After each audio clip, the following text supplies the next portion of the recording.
Hey, I'm Dave. Welcome to my channel.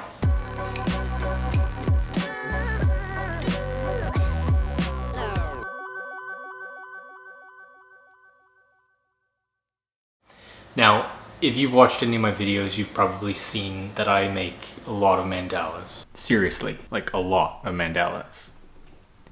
Anyway, about 2 years ago, I put a video on my channel that detailed one of these techniques. It was the creation of a single brush inside of Illustrator that you applied to a circular path as a pattern brush. And it created this mandala effect automatically.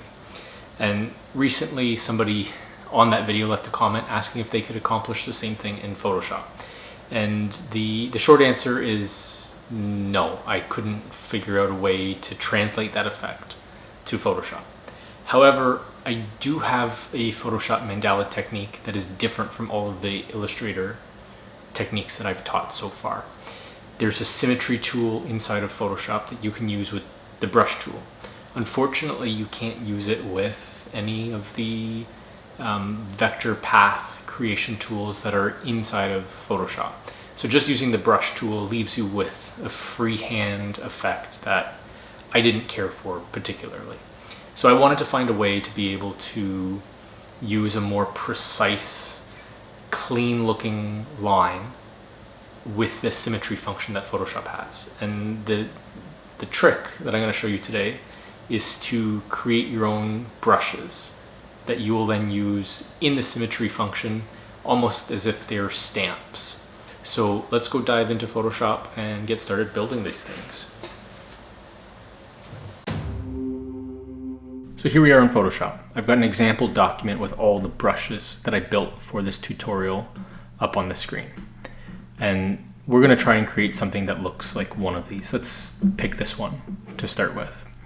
And the first thing we need to do is create a new document. So Command N is the keyboard command to pull up the new document window. Photoshop has got a maximum size of 5,000 pixels by 5,000 pixels for a brush. It's a good idea visually to see how big that is. It is a massive, massive brush. You'll probably not need to use the full size of this canvas, but just in case you start building something really elaborate, good to know how far you can go before you run into problems. So build a 5,000 pixel canvas, and if you don't fill the whole thing, that's fine. So the first thing that we need to do to create something that looks like this is to just use the pen tool. And hopefully you've used the pen tool before. This isn't the first time you've used it because it can be a little bit tricky, but hopefully you can follow along. I'm not going to do anything that's too complicated with it. So the first thing we're going to do is create the main part of the swirl. So we'll use the pen tool and we'll click once, create a point, and then we're going to click down about here, drag out this handle to create a curve. And then over about here, we'll click and drag again. And we're going to continue around trying to create a nice smooth curve. And something like that is going to be good enough for this exercise.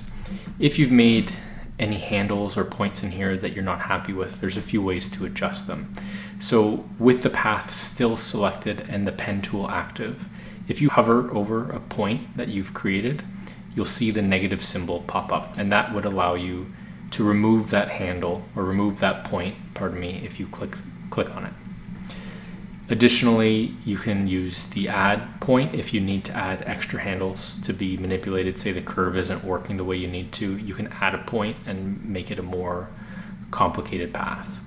The other thing that you're able to do if you hold down the command key is to pick up points along the path, and that will make the handles that modify the curve visible. So now, again, holding down the command key, you would be able to adjust the curvature of this path. So if you weren't liking the way that a certain section was feeling, you can nudge it, manipulate it, move it around, and get the curve feeling just the way you want it. The next thing I'm going to talk about is the settings of the path. So with the path selected, you can click on it down here just to make it a little bit easier. You can start to see the stroke settings that I've got. So my stroke is black. I have a weight of 30 pixels on this. It's a little bit heavy, so I'm going to reduce that down to 20. Good to have a easily recognizable number in here. If you use the slider, you'll get a lot of decimal points that pop up. For a project like this where I'm trying to remain consistent, I'd like to have an easy to remember number just so I can switch to it if I'm working on multiple paths. Make sure everything is 20 pixels. And then in your stroke options, I like to have a centered stroke. So that means that the color of the stroke that's being applied to the path is centered along that path. I like to have a round cap on, and I'll set the corners to round as well, just in case. And what these will do is, instead of the path ending with an abrupt flat cap, the round cap will be applied to the end of the stroke. And that almost makes it look like it was drawn with a pen, makes it a little bit more natural, and that fits with the look that I'm going for in this project. The corner doesn't apply on this path.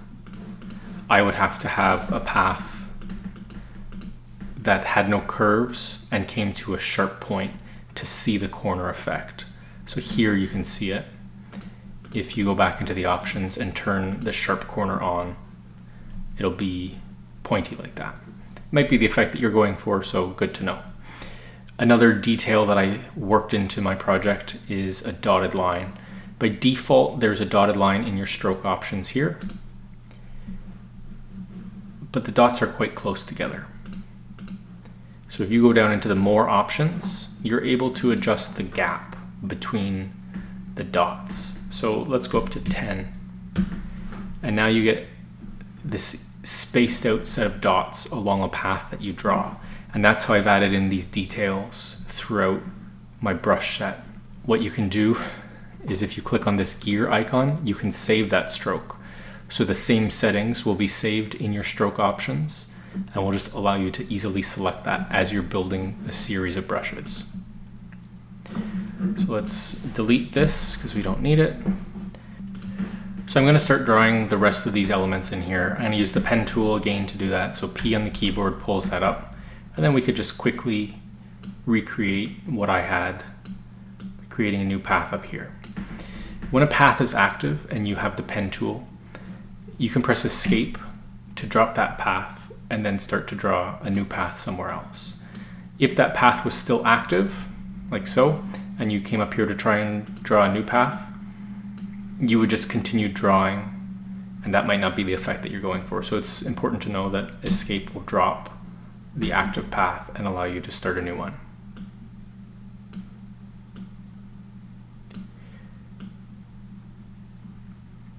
When I was creating these, I didn't necessarily create everything in place. In this case up here, I want those two ends to join, but I just created a path roughly like that. And then you can move it around with the regular move tool by selecting it down here in your layer palette and moving it around into place.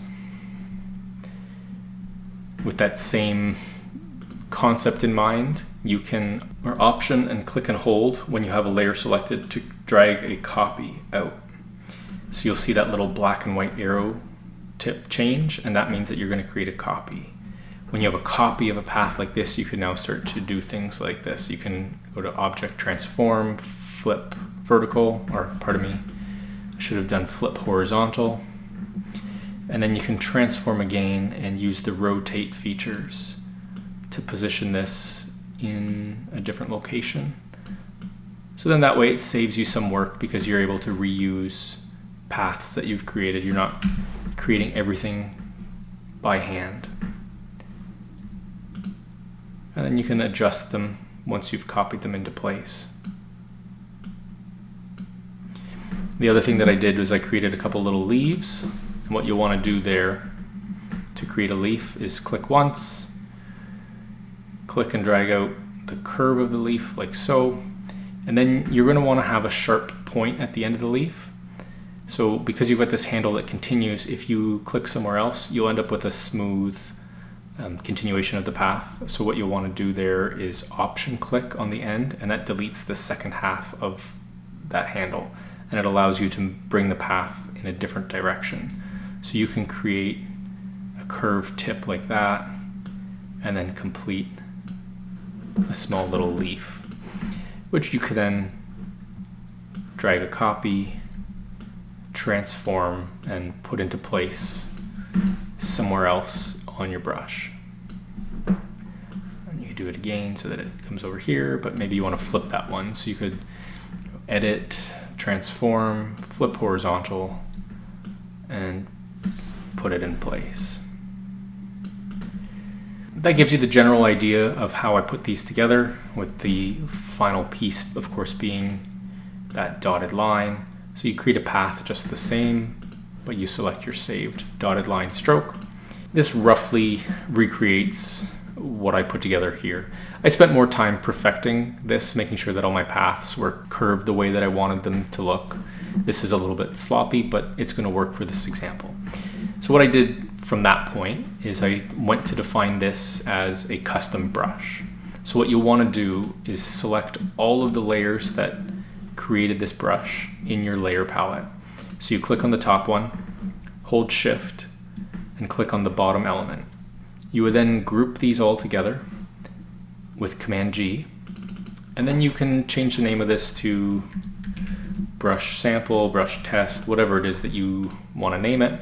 And then you'll want to create a copy of this. So you'll bring this down to the plus symbol, and it creates a copy of that group. You can turn that off, and this is just basically a backup. All those paths are still live. You can come back in and edit them.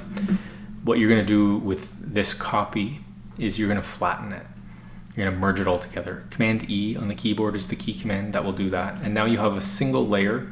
It's no longer a vector element, no longer a editable piece. It's just one solid stamped out layer. The option for that in the layer palette is up here. It's layer merge group, Command E. So I use that key command all the time, faster than going up into the menu. And now you can right click on the thumbnail for the layer and click select pixels. And now what should happen is you'll end up with the dotted marquee around all of the pixels that were in this brush. And you can now go edit, define brush preset. That will pull up this window where you can name it brush test or whatever you'd like, and then hit OK. Now if you deselect everything, Command D, and turn on a new layer, you'll see that this brush now works with whatever foreground color you have selected. And you can stamp it out multiple times. So that's how I defined the brushes for this part of the project. Okay, so now that you've built your set of brushes, we can get to the fun part, which is creating one of these mandalas. Now, I'm not sure what your end use is, but I want to make sure that the mandala that I build is large enough. So I'm going to create a new document, and I'm going to go with a 40-inch by 40-inch 300 DPI canvas. Now, this is a big file, but it will future-proof me in case I need to print this out as like a poster or something. Now, what you're going to want to do is you're going to want to work on a new layer. You don't want to paint on the background. So you want to create a new layer. You want to pull up your brush tool, B on the keyboard. We'll do that for you. And you're going to select one of the brushes that you've created, or one of the brushes that I'm going to give away on my site. I'm going to put these all up for free so that you can follow along and hopefully be inspired to create your own. So once you've got those loaded in, you can find them in your brush palette over here. And possibly by default, your brushes are going to show up like this, and it's going to be difficult to discern what these even are. So you can change the preview of the brush by coming over here, turning off brush stroke, and turning on brush tip. And in this case, I'm also going to turn off the brush name. We don't need to see what they're named. And then I'm going to go down here to this slider, and I'm going to increase the size of these thumbnails. And now that's going to give me a much better idea of what these brushes actually are and how I'm going to be able to use them in my document. So make sure you're working on your new layer, make sure you've got your brush tool selected, and then you're going to want to pick the first brush that you want to work with. So in this case, I'm going to pick one of the symmetrical brushes that I've created, and this will be the central starting element for my mandala. And now if you just paint, if you just click on your canvas, you get a stamp, and it's not going to do anything. What you want to do is you want to activate symmetry. So that's up here, this butterfly icon. And because I have a symmetrical brush, I would like a radial symmetry. This is the center of my mandala, so I want fewer sections because I don't want it to be too busy. So I'm going to go down to 4 segments and I'm going to hit OK. And you get this preview guide up here. I like to leave it in the middle. You can transform it, move it around, but it's just going to make everything easier here if we leave it in the middle and hit enter. And now what you should do is try to align your brush to the middle of this guide here and click once. And that was almost perfect. What happens is you end up with 4 copies of that brush around this radial symmetry guide. And there's a little bit of a overhang. It wasn't aligned perfectly. That is one of the problems with this. If you are working in Illustrator, you can be a lot more precise than this. But in this case, we're working with the brushes that we've created, and it's not going to be 100% accurate. But there we go. That's a good looking central core to start with. And now it's just a matter of building out the rest of your mandala design. So I'm going to grab another brush, and I'd like to place this brush over here, but I'd like to have it rotated. So you can rotate this layer if you like, and that can get messy. Another neat feature that you're going to be able to utilize here to get more out of the brushes is the rotate feature. So you can rotate the way that the brush is sitting with this dialog up here. So I'm going to go on 45-degree angle, and I'd like to brush once in here. Now this brush is too large. It's intersecting in a few spots that I don't like. So you can use the slider up at the top of this palette to reduce the size. You can use the slider up here to reduce the size, or if you're like me and you use key commands, you can use the square brackets on your keyboard to increase and decrease the size of these brushes. And you get that little visual preview of what they're going to look like, which is good. So let's find a spot that feels comfortable and then click once. And there we go. That's a really good looking start to the center of our mandala. Now, you notice when I created my symmetry at the beginning, the set of guides, that I used the radial symmetry, but there is also another option down here for mandala symmetry. And you can add that to the same document and a new set of guides will be created. So let's keep this with 4 segments for now and hit OK. You're going to have to hit enter again because it's adding in a new set of guides, but that just confirms that we're adding in that new one there. So now instead of trying to click centered on the guide, you're going to want to move your brush to either the left or right side, and you'll see what happens now if you click once. You get a flip. The brush flips from left to right, and then it also rotates around. So in this case, let's pick one of our non-symmetrical brushes that I think will look good.